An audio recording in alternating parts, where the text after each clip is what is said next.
Cash book. आज हम समझेंगे कैश बुक। देखिए, फर्स्ट चैप्टर में हमने एक अकाउंटिंग साइकिल पढ़ी और अकाउंटिंग साइकिल में हमने डिस्कस किया कि जो भी बिजनेस के ट्रांजैक्शंस होते हैं, आप उधर ही आ जाओ, थोड़ा इजी रहेगा। बिजनेस के जो भी ट्रांजैक्शंस होते हैं, सबसे पहले हम उसको जर्नल बुक में रिकॉर्ड करते हैं। सबसे पहली चीज हमने सीखी कि बिजनेस के जो भी ट्रांजैक्शन होंगे या बिजनेस के जो भी इवेंट होंगे, events, transactions and events, business में आप कोई भी लेन देन करोगे या बिजनेस से रिलेटेड कोई इवेंट घटना हो जाए तो उसको सबसे पहले हम लिखेंगे, यानी कि रिकॉर्ड करेंगे जर्नल बुक में। किस बुक में? जर्नल बुक में। और जर्नल बुक में रिकॉर्ड करने का जो प्रोसेस है उसको हम जर्नल एंट्री करना कहते हैं। क्या करना कहते हैं? तो जर्नल का हमने एक पूरा चैप्टर पढ़ा है कि बिजनेस के जो ट्रांजैक्शंस होते हैं उनकी जर्नल एंट्री हम कैसे करते हैं, जर्नल बुक में लिखते कैसे हैं। ठीक है, अब आपको जो समझना है, कैश बुक की हम बात करें। कैश बुक कहाँ पे आती है? देखिए, एक छोटा सा एग्जाम्पल हम लेते हैं।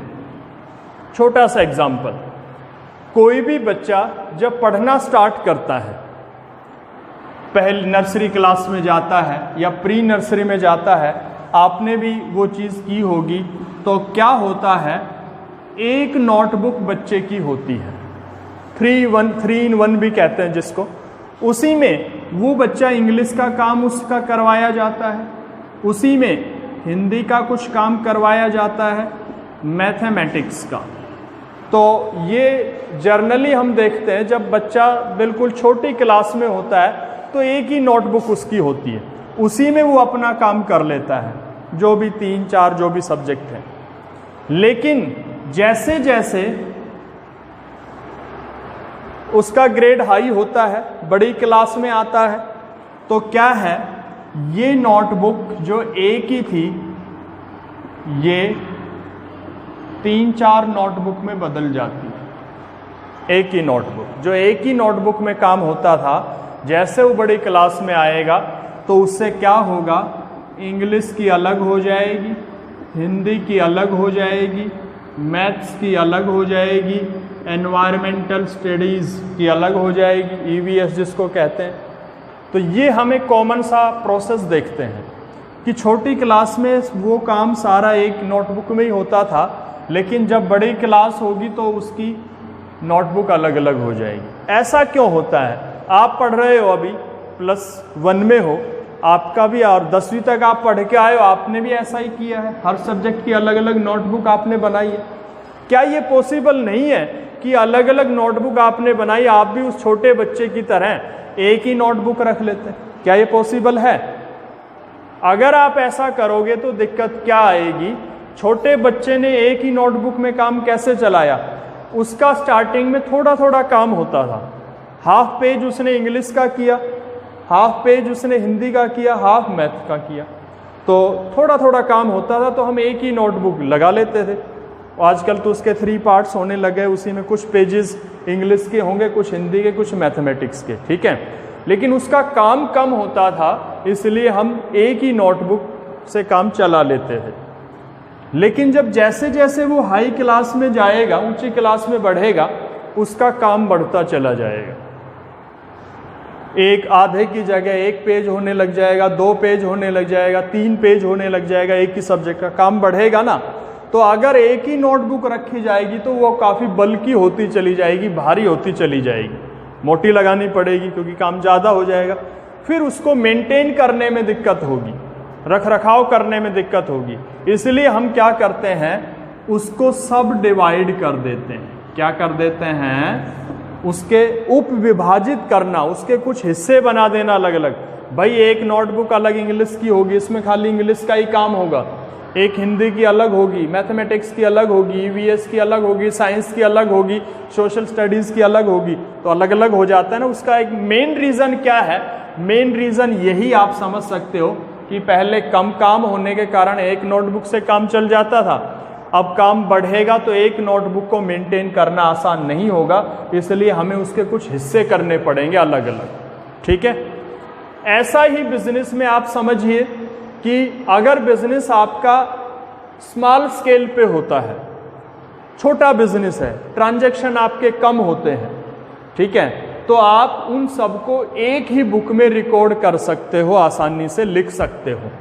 तो ऐसे बिजनेस वाले एक ही बुक बनाते हैं जिसका नाम क्या है, जर्नल है। उसमें आपने दिन में 10 ट्रांजैक्शन किए, मान लो छोटा बिजनेस है, तो 10 एंट्री इस बुक में हम कर देंगे, आसान होगा हमारे लिए।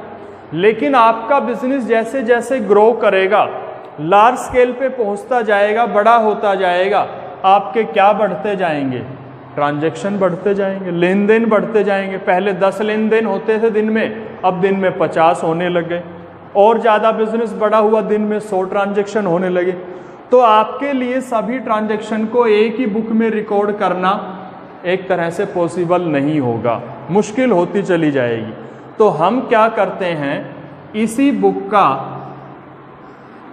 डिवीज़न कर देते हैं अलग अलग पार्ट्स में, इसके कुछ अलग अलग हिस्से बना देते हैं। क्या बना देते हैं, जैसे भाई जो कैश के ट्रांजैक्शन होंगे उनको अलग बुक में लिखना है, और उस बुक का नाम हमने क्या दे दिया, कैश बुक दे दिया। क्या नाम दे दिया, जो गुड्स खरीदने के ट्रांजैक्शन होंगे उनको एक अलग बुक में लिखना है, जिसका नाम हमने क्या दे दिया, परचेजेस बुक। क्या दे दिया, क्योंकि आपको पहले बताया कि परचेजेस जो वर्ड है वो गुड्स के लिए यूज होता है। जो सामान बेचा जाएगा उसको अलग बुक में लिखा जाएगा, और उसका नाम क्या रख दिया हमने, सेल्स बुक।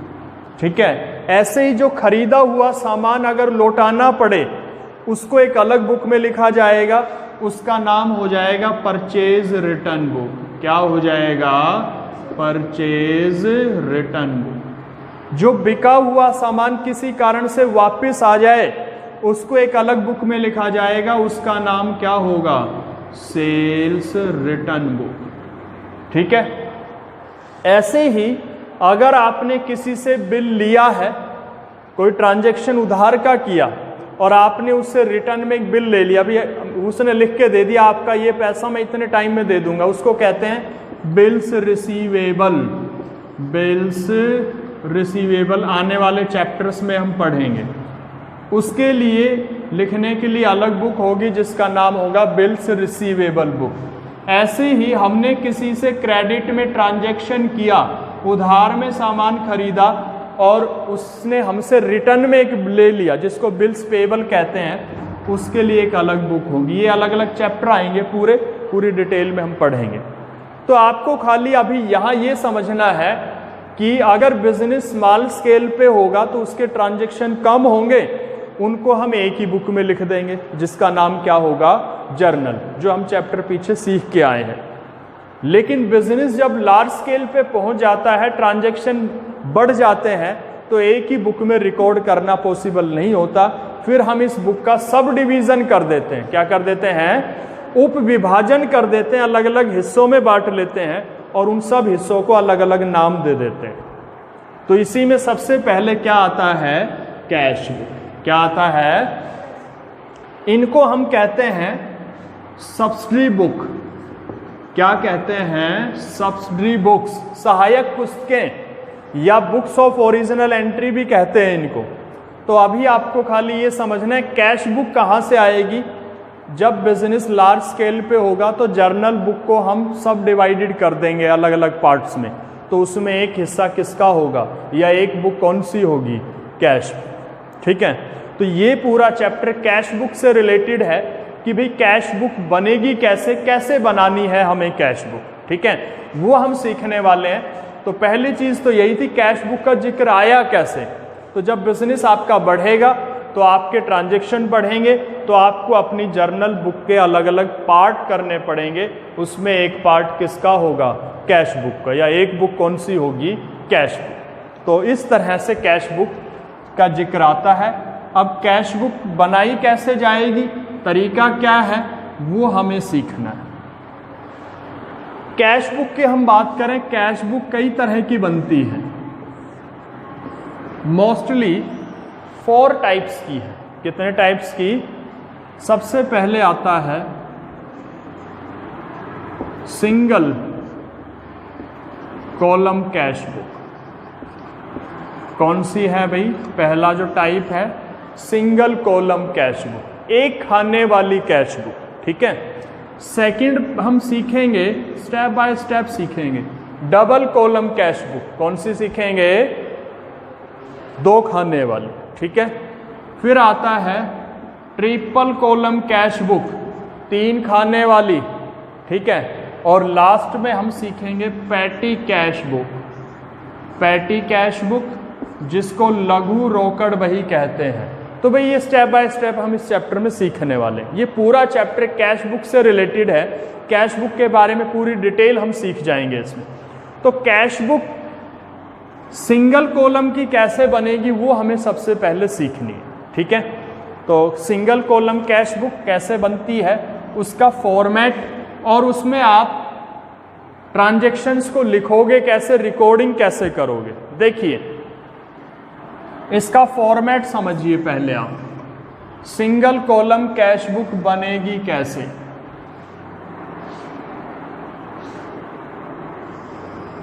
इसके 2 पार्ट्स होंगे। कितने पार्ट्स? 2 साइड कह सकते हो। सिंपली ये तो हमें दिखाई दे रही है लेफ्ट हैंड साइड, कौन सी साइड है, और ये दे रही है राइट हैंड साइड। तो कैश बुक की कितनी साइड होंगी? 2 साइड, ठीक है। इस साइड को हम डेबिट साइड नाम देंगे। कौन सी साइड?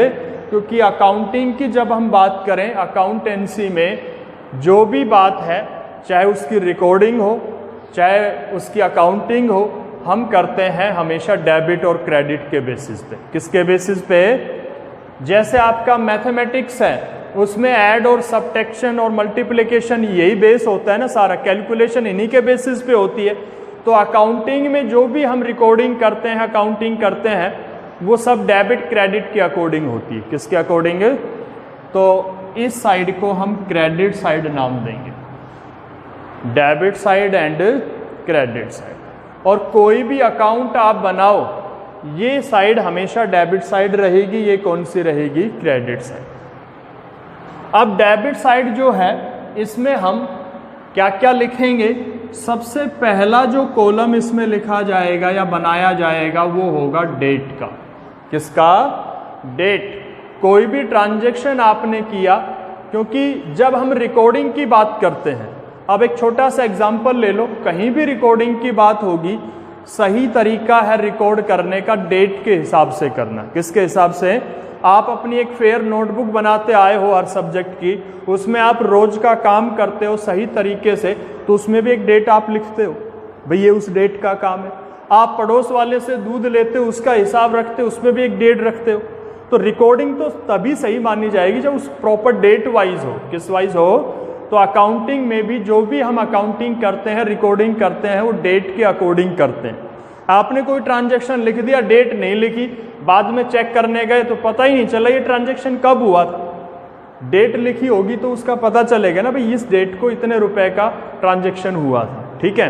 क्योंकि अकाउंट्स की ऑडिटिंग भी होती है। क्या होती है? इनको चेक भी किया जाता है, और अकाउंट्स को चेक करने का जो काम है, उस पर्सन को हम ऑडिटर कहते हैं। लेकिन ये काम करता कौन है?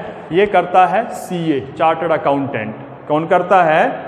छोटे बिजनेस वाले के लिए जरूरी नहीं है कि वो सीए से ही कराएं, वो किसी से भी ऑडिटिंग करा सकते हैं, उनकी मर्जी है। कोई अकाउंटेंट बुला लिया सीनियर, लेकिन कंपनीज के लिए ऑडिटिंग जरूरी है। किससे कराई जाए? चार्टर्ड अकाउंटेंट से कराई जाए, ठीक है। तो कोई भी चीज़ आपकी, अब आपने होमवर्क किया या अपनी नोटबुक तैयार की, टीचर चेक करेगा तो डेट होगी तो वो पकड़ पाएगा ना किस डेट का काम है, किसका नहीं है, तो उसकी चेकिंग हो पाएगी। आपने डेट ही नहीं डाली तो टीचर कैसे पकड़ पाएगा कौन सा काम कर रखा है, कौन सी डेट का नहीं कर रखा, ठीक है। तो इसलिए अकाउंटिंग डेट वाइज होती है, जिसको हम कहते हैं क्रोनोलॉजिकल ऑर्डर। क्या कहते हैं? क्रोनोलॉजिकल ऑर्डर, यानी कि तिथि के हिसाब से चलना। तो पहला कॉलम किसका होगा? डेट का। सेकंड कॉलम होगा पर्टिकुलर्स का। किसका भाई? जो आपने ट्रांजैक्शन किया उसका डिटेल लिखना पड़ेगा। कैश की हम बात करेंगे कैश बुक में, तो कैश आया या गया, यही तो बात होगी कैश के बारे में। कैश आया तो किससे आया, उसका डिटेल तो देना पड़ेगा। माल बेचने से आया, कोई और किसी चीज का उधार पैसा था वो आया है, तो उसका पर्टिकुलर्स, जिसको विवरण कहते हैं। एक जो कॉलम बनेगा जो आपकी जर्नल बुक में भी बनता था, लेजर फोलियो का, किसका बनेगा, इसका प्रैक्टिकली तो आपके सिलेबस में तो यूज है नहीं, लेकिन इसका मतलब क्या है, आगे जो हम लेजर सीखेंगे, लेजर बुक बनाना, उस लेजर बुक का नंबर यहाँ पे लिखा जाएगा, ठीक है, वो आपको आगे सिखाया जाएगा। और फिर आएगा अमाउंट का कॉलम। किसका कॉलम, आपने जो ट्रांजैक्शन किया है वो कितने रुपए का किया है, वो अमाउंट लिखनी पड़ेगी। तो डेबिट साइड में हमें 4 कॉलम बनाने हैं। एक कॉलम बनेगा डेट का सबसे पहले, फिर पर्टिकुलर्स का, फिर लेजर फोलियो, ये इसका तो यूज है नहीं आपकी बुक में, इसके कोई नंबर वंबर वो नहीं देता है, और अमाउंट। ऐसे ही सेम क्रेडिट साइड में हमें फॉर्मेट बनाना है, डेट, पर्टिकुलर्स, उसके बाद लेजर फोलियो और फिर अमाउंट। तो ये आपका परफॉर्मा है या फॉर्मेट है कैश बुक का। ऊपर हम नाम लिखेंगे कैपिटल लेटर्स में। क्या नाम है भाई इसका, कैश बुक, ठीक है। तो ये फॉर्मेट आपको थोड़ा सा समझना है, याद रखना है कि कैश के ट्रांजैक्शन लिखने के लिए जब हम एक सेपरेट बुक बनाते हैं उसी का नाम क्या है, कैश बुक। क्योंकि आजकल तो ये काम कंप्यूटर से होने लगा, पहले ये मैन्युअली होता था ना अकाउंटिंग, उसी को हम सीखते आ रहे हैं, आज भी उसी को सीख रहे हैं, उसी प्रोसेस को। तो तब हम बुक्स में करते थे, पुस्तकें बनाते थे, जिसको हम बही कहते हैं ना, बही बनाई जाती थी हिसाब किताब के लिए। तो इस तरह से कैश बुक आपकी बनेगी। तो इसका फॉर्मेट आपको ध्यान रखना है। कैश बुक बनेगी कैसे, कैश बुक में 2 साइड होंगी, एक जिसको हम लेफ्ट हैंड, जो हमारे लेफ्ट हैंड साइड में है उसको हम डेबिट, और बनाते समय जो हमारे राइट हैंड साइड में है उसको क्रेडिट बोला जाएगा, ठीक है। तो एक डेबिट साइड हो जाएगी, एक क्रेडिट साइड हो जाएगी। हमारे 4 कॉलम डेबिट साइड के होंगे, date, particulars, ledger folio, amount.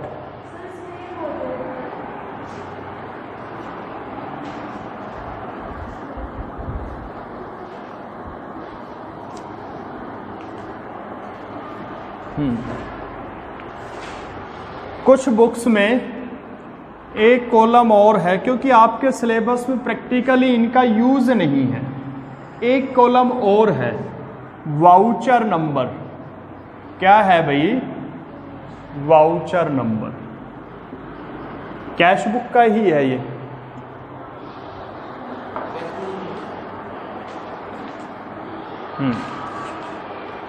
तो वाउचर नंबर क्या होता है, आपने कोई ट्रांजैक्शन किया, हर ट्रांजैक्शन के हम वाउचर तैयार करते हैं। क्या तैयार करते हैं, तो उस वाउचर का नंबर भी लिखा जाता है। लेकिन आपकी बुक में जो मोस्टली क्वेश्चंस हैं उसमें ना तो लेजर फोलियो का कोई नंबर देता है वो, ना किसका देता है, वाउचर का। लेकिन आप प्रैक्टिकली कभी अकाउंटिंग करोगे तो वहाँ ये आपको कंप्यूटर में, क्योंकि आजकल तो सॉफ्टवेयर से अकाउंटिंग होती है, तो ये आपको फॉर्मेट बना बनाया मिलेगा। तो प्रैक्टिकली बिजनेस में वाउचर नंबर भी यूज होता है और लेजर फोलियो नंबर। लेकिन यहाँ ये 2 चीजें यूज में नहीं हैं, लेकिन फॉर्मेट के हिसाब से आपको ये कॉलम पता होने चाहिए कि ये कॉलम भी इसमें आते हैं, ठीक है। तो ये किसका फॉर्मेट है, कैश बुक का। अब बात आती है कैश बुक में हम लिखेंगे कैसे, रिकॉर्डिंग कैसे करेंगे किसी भी ट्रांजैक्शन की, वो हमें सीखनी है। देखिए पहली बात तो इसके नाम से पता चल रहा है, कैश बुक है ये, तो इसमें जो भी ट्रांजैक्शन लिखोगे ना आप, वो कौन से लिखोगे, कैश ट्रांजैक्शंस। पहली चीज, कौन से ट्रांजैक्शन, अगर कोई ट्रांजैक्शन ऐसा दिया है जिसमें कैश का जिक्र नहीं है, जो कैश में नहीं होता है, वो ट्रांजैक्शन इसमें नहीं आएगा, पहली चीज, ठीक है। तो आप ट्रांजैक्शन पढ़ोगे, ट्रांजैक्शन पढ़ने से ये तो सिंपली पता चल ही जाएगा कि ये कैश का ट्रांजैक्शन है या नहीं। जिसमें कैश आने या जाने की बात हो वो कैश का ट्रांजैक्शन, जिसमें कैश आने जाने की बात ना हो वो कैश का ट्रांजैक्शन नहीं है। तो इसमें कौन से ट्रांजैक्शन लिखने हैं? कैश के, पहली चीज। दूसरी चीज देखिए, सबसे इंपॉर्टेंट चीज है, हम पीछे पढ़ के आए हैं कि हमारे जो अकाउंट होते हैं वो दो ही टाइप के होते हैं, personal and impersonal. Impersonal again two types, real and nominal.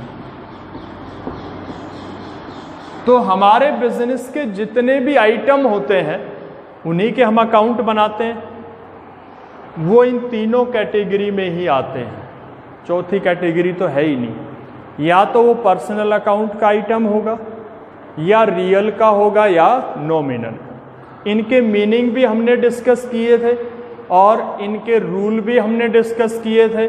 उन्हीं के बेसिस पे हमने पीछे जो जर्नल का चैप्टर सीखा है, जर्नल एंट्री करना सीखा, उन्हीं के बेसिस पे था पूरा चैप्टर। तो कैश की हम बात करें, कैश बुक बना रहे हैं। कैश जो हमारा आइटम है बिजनेस का, कैश हमारा रियल नेचर का अकाउंट होता है। किस नेचर का? रियल नेचर के अकाउंट में आता है। रियल का रूल क्या कहता है, या मीनिंग पहले हम बात करें, मीनिंग क्या होता है? भाई बिजनेस का कोई भी आइटम है आपका जिसकी आप वैल्यू निकाल सको इन टर्म्स ऑफ मनी, उसकी वैल्यू बता सको ये इतने रुपए का है, और वो आइटम बिजनेस के पोजेस यानी कि बिजनेस के पास होना चाहिए, बिजनेस का होना चाहिए। जैसे बिल्डिंग है आपकी, आपके बिजनेस की, उसकी आप वैल्यू बता सकते हो ना, भाई इतने रुपए लगे थे बनाने में, ये तो 5 लाख की बिल्डिंग है।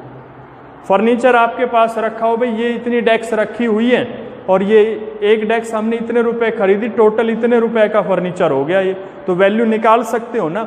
जिस आपके पास कुछ नगद रुपया रखा हुआ है आपके पास ऑफिस में, आप गिन के बता सकते हो इतने रुपए हैं ये। आपका बैंक में जो पैसा जमा है, बैंक बैलेंस जिसको कहते हैं, उसका बता सकते हो इतना अमाउंट हमारा बैंक में।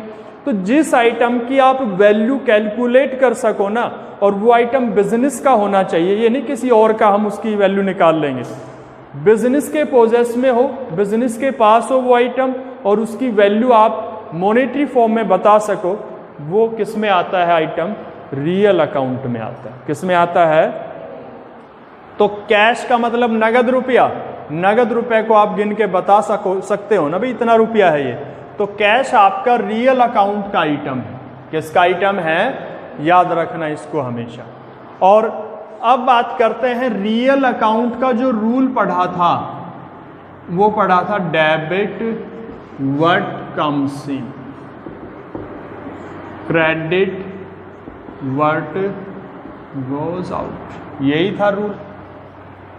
फिर कह रहा हूं कि ये जो तीनों अकाउंट हमने पढ़े थे, पर्सनल अकाउंट 2 लाइन का मीनिंग है, रियल अकाउंट नॉमिनल 2-2 लाइन के इनके मीनिंग है, और 2-2 लाइन के रूल है। यानी कि 4-4 लाइन की बात है, तो 4, 8, 12 लाइन है।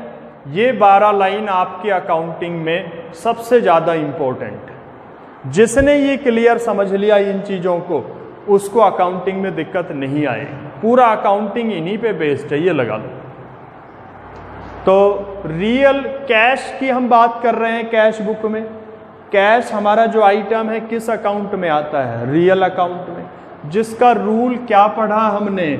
Debit what comes in, credit what, बस समझो कैश बुक आपको आ जानी चाहिए इसी से। जब कैश बुक हम बनाएंगे तो कैश के ट्रांजैक्शन लिखेंगे। कैश के ट्रांजैक्शन जो आपके पास होंगे, या तो कैश आने की बात होगी या कैश जाने की बात होगी। दो ही चीज हो सकती, कैश या तो आ सकता है या जा सकता है। तो कैश आए तो रूल कहता है रियल अकाउंट का कि जो आता है उसको डेबिट करना है। तो कैश आए तो क्या करना है? इधर लिखना है, ये debit side. Credit what goes out, जो जाए उसको क्या करना चाहिए रियल अकाउंट के हिसाब से? क्रेडिट। तो कैश अगर बिजनेस से जा रहा है, ऐसा कोई ट्रांजैक्शन हुआ है, तो उसको कहाँ लिखना है? क्रेडिट में लिखना है। बस सिंपल सी बात है। ट्रांजैक्शन पढ़िए, पढ़ने से पता चल जाएगा कैश आ रहा है या जा रहा है। आ रहा है तो इधर लिखना है, उस ट्रांजैक्शन की डेट लिख दो, किस चीज का आया उसका नाम लिख दो। माल बेचने से आया तो बेचने को सेल्स कहते हैं। राम से आया, कोई पैसा उधार था तो राम का नाम लिख दो।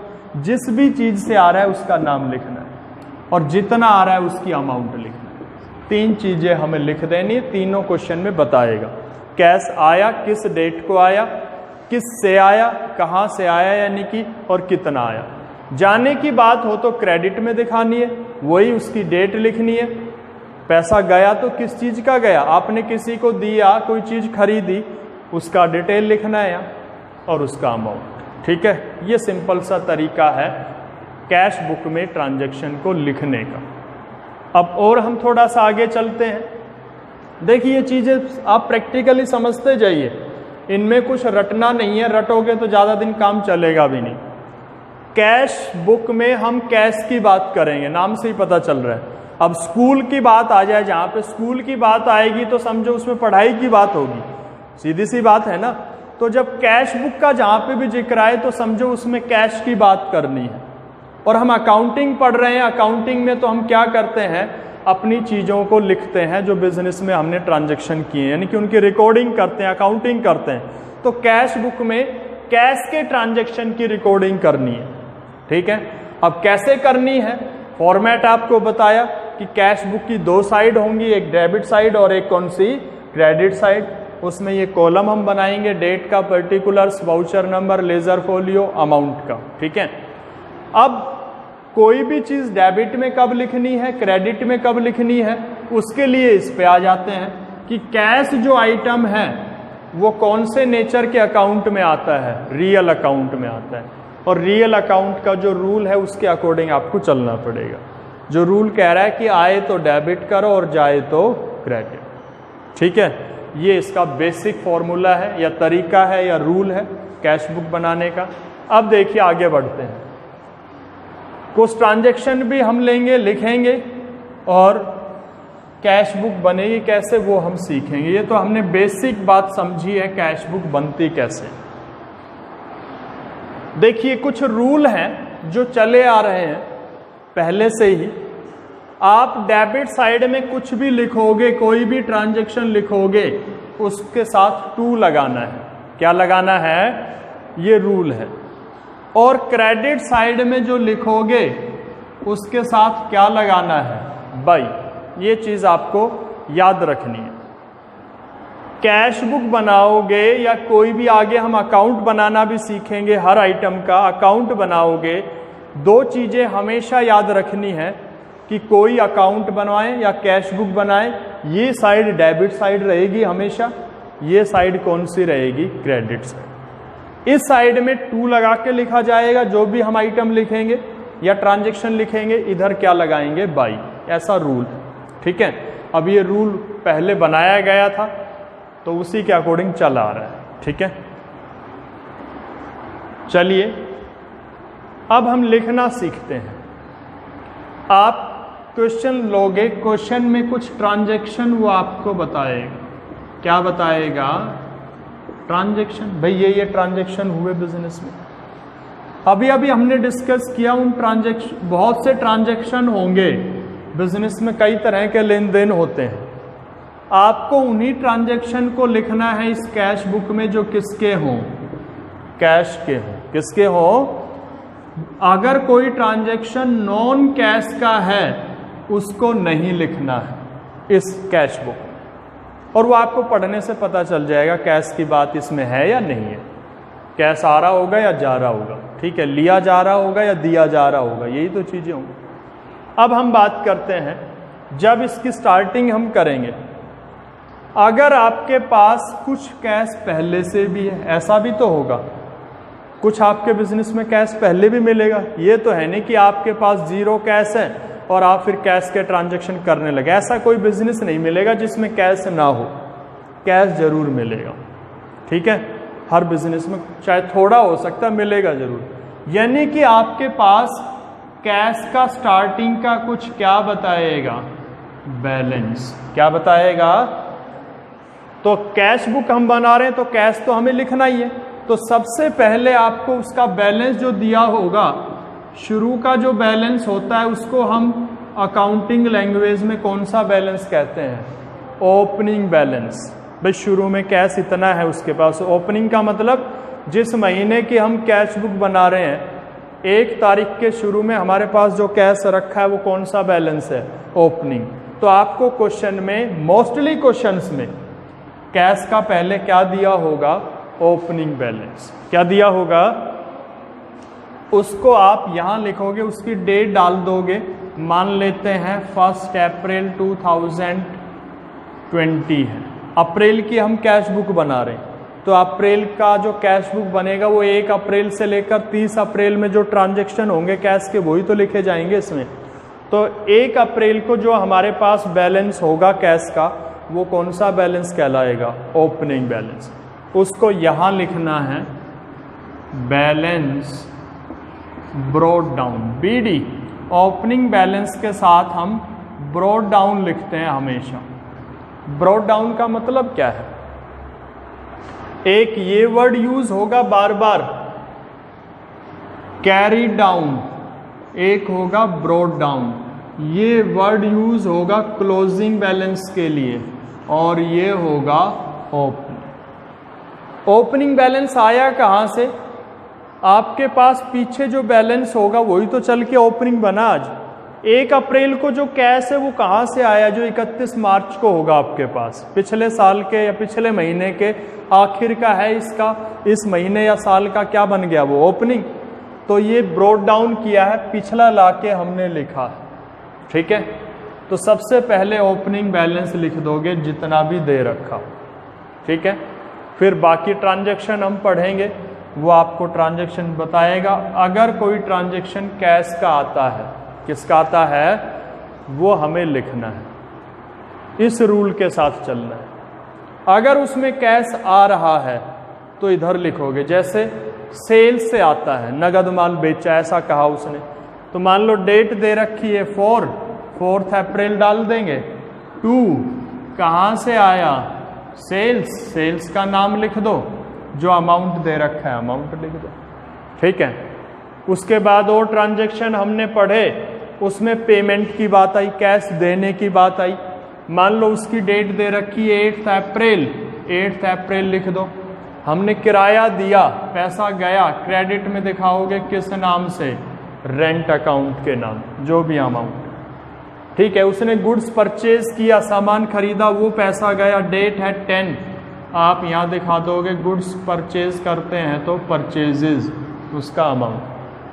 उसने फर्नीचर खरीदा 15 तारीख को, पैसा गया, बाय फर्नीचर अकाउंट, ठीक है। तो जिसमें पैसा जाता हो ट्रांजैक्शन में वो तो हमें कहाँ दिखाना है, क्रेडिट में, और जहाँ से पैसा आता हो उस ट्रांजैक्शन को कहाँ दिखाना है, डेबिट। ये करना है, ठीक है। और सारी रिकॉर्डिंग करने के बाद आपको क्या करना है, मान लो अप्रैल की कैश बुक बनवाई, अप्रैल 1 अप्रैल से लेकर 30 अप्रैल तक के जो ट्रांजैक्शन होंगे वो लिख देंगे हम। कैश आने के होंगे इधर, जाने के होंगे इधर। अगर कोई ट्रांजैक्शन बिना कैश का है, नॉन कैश है, उसको छोड़ देना, उसको इसमें नहीं लिखना है, ठीक है। सारे ट्रांजैक्शन लिखने के बाद हम क्या करेंगे, अगर कैश की बात करें, कैश के बारे में ये जो कैश बुक है उसकी पूरी डिटेल हमें एक जगह ही बता देती है। अब ये कैश बुक अप्रैल की बनी तो अप्रैल में 30 दिन होते हैं ना, ये 30 दिनों के सारे ट्रांजैक्शन एक साथ हमें बताएगी कि किस डेट को कैश कितना कहाँ से आया, कितना कहाँ खर्च हुआ, ठीक है। और हम कैश के बारे में 4 बातें जानना चाहते हैं।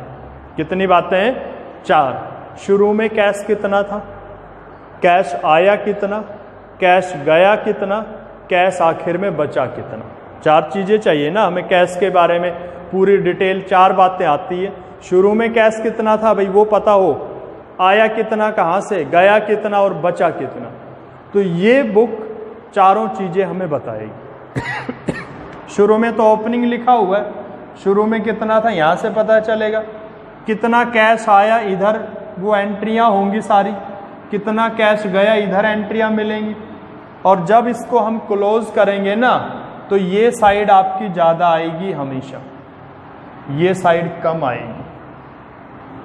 मान लो हमने टोटल किया, इस साइड का टोटल कितना आ गया 80, और इधर का हमने टोटल किया, इधर का कितना आया, ये तो बराबर नहीं हुआ।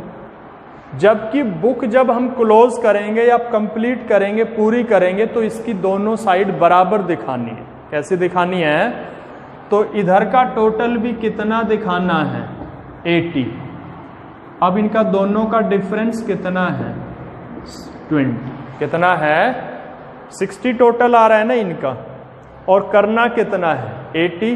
तो 20 जो डिफरेंस है उसको हम निकाल लेंगे, ये आखिरी का माना जाएगा बैलेंस, इसको हम बैलेंस कैरी डाउन लिख देंगे। तो इधर जो आपके पास डिफरेंस आए ना इस साइड का, वो क्लोजिंग बैलेंस आएगा निकल के। क्या निकल के आएगा?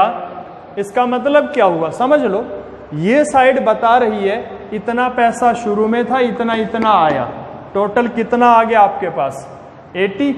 ये साइड बता रही है ये पैसा चला गया, 80 में से कितना चला गया, कितना बचना चाहिए, तो वही तो बैलेंस आ रहा है। तो ये आखिर का बचा हुआ बैलेंस आएगा लास्ट में, ये आपको निकालना पड़ेगा। और निकालो कैसे? दोनों साइड का टोटल करके देख लो, इस साइड में जितनी कमी मिले ना वही इस साइड का बैलेंस है। ठीक है, अब ये कैश बुक हमारी कंप्लीट हो गई, चारों चीजें हमारे सामने आ गई। शुरू में कैश कितना था, कितना कितना आया वो दिखा रही है, कितना कितना गया, कितना बच गया आखिर में। आज हमारे पास इतना कैश होगा। ठीक है, तो ये कैश बुक जब हम कंप्लीट करेंगे तो इसको क्लोज करके क्लोजिंग बैलेंस निकाल लेंगे। कौन सा बैलेंस? क्लोजिंग। और अब ये कैश बुक हमें पूरी इंफॉर्मेशन कैश के बारे में उस महीने की दे देगी जिस महीने की कैश बुक ये बनी। सिंगल कॉलम कैश बुक क्यों बोला है इसको? इसमें अमाउंट का दोनों तरफ एक एक कॉलम ही बनता है, खाली कैश का। किसका बनता है? कैश। अगली क्लास में हम समझेंगे डबल कॉलम कैश बुक। क्या समझेंगे? जिसमें 2 कॉलम बनेंगे, 2 कॉलम अमाउंट के इधर, 2 इधर। वो क्यों बनेंगे? क्योंकि अगर आपके कैश के ट्रांजैक्शन, कैश का मतलब होता है नगद लेन देन, और आजकल नगद लेन देन में बैंक के ट्रांजैक्शन भी होते हैं। किसके ट्रांजैक्शन? बैंक, वो भी कैश में ही आते हैं। तो अगर आप, और ऐसा हो रहा है आजकल, तो पहले होता था कैश के ट्रांजैक्शन होते थे सारे, अब तो कैश के साथ साथ बैंक के ट्रांजैक्शन भी होते हैं। तो एक कॉलम बैंक का भी बनाना पड़ेगा। किसका बनाना पड़ेगा? बैंक का। वो हम अगली क्लास में सीखेंगे 2 कॉलमर कैश बुक में। तो आज हमने सिंपल सा सीखा कि कैश बुक, सिंगल कॉलम वाली कैश बुक कैसे बनाते हैं। सिंगल कॉलम वाली कैश बुक आज के बिजनेस में तो इतना पॉसिबल नहीं है, लेकिन ये उन बिजनेस के लिए बनती है जिसमें सारे ट्रांजैक्शन कैश में होते हो, नगद रुपए में होते हो। ठीक है, बैंक से ना होते हो, उन बिजनेस में बनाई जाती है। पहले ऐसा ज्यादा होता था, आजकल कम देखने को मिलता है। ठीक है, तो समझ गए कैश बुक। कैश बुक बनाने का पूरा डिस्कशन हमने किया है। कैश बुक कहाँ बनेगी, क्यों बनेगी, वो तो पहले हमने डिस्कस किया। अगर आपका बिजनेस स्मॉल स्केल पे है तो एक जर्नल बुक बनेगी, वहाँ कैश बुक नहीं बनेगी। बिजनेस लार्ज स्केल पे होता है तो ट्रांजैक्शन बढ़ेंगे, फिर हम अपनी जर्नल बुक को अलग अलग पार्ट्स में, यानी कि सब्सिडी बुक्स में डिवाइड कर देंगे। उसमें एक बुक होगी कौन सी? Cash book. सारी सबको हम बारी बारी समझेंगे चैप्टर वाइज। ये चैप्टर कैश बुक का है। तो पहली बात आई, कैश बुक बनी कहाँ पे? जहाँ ट्रांजैक्शन बढ़े, बिजनेस बढ़ा, तो हमने जर्नल बुक को अलग अलग डिवाइड कर दिया।